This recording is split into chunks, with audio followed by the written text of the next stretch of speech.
Helpful for life. We'll finish up with a few tips to make sure that your rice is truly bomb.com. Yes, I really said that.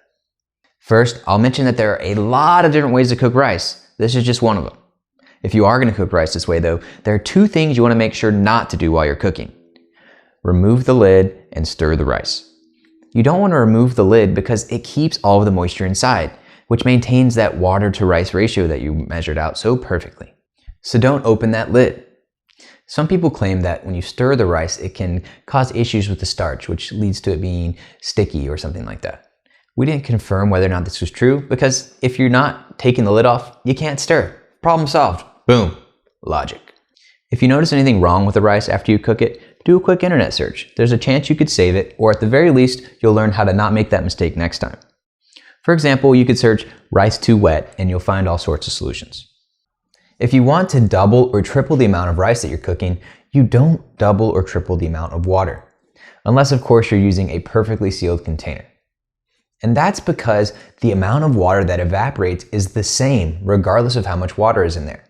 Assuming you're using the same pot, lid, and burner, of course. Here's a quick example to help you out.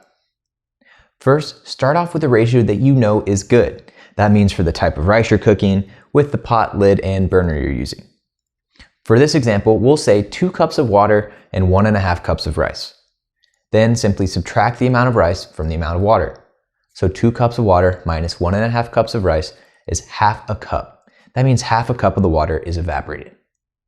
Now, let's say that you want to double it. For our example, 2 times 1.5 cups of rice is 3 cups of rice. Then simply start with that 1-to-1 ratio. 3 cups of rice, 3 cups of water.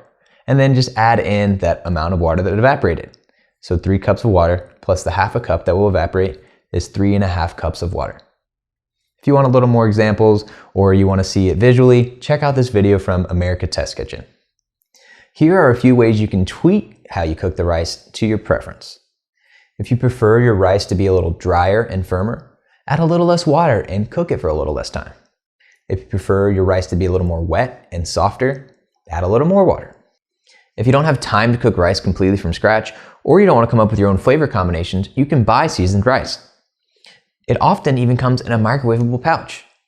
2 examples of this are Uncle Ben's and Rice-A-Roni. However, sometimes with seasoned rice, the sodium can be pretty high, so keep an eye on that. Now, if you cook rice a lot, or you just want to make the process seamless, buy a rice cooker.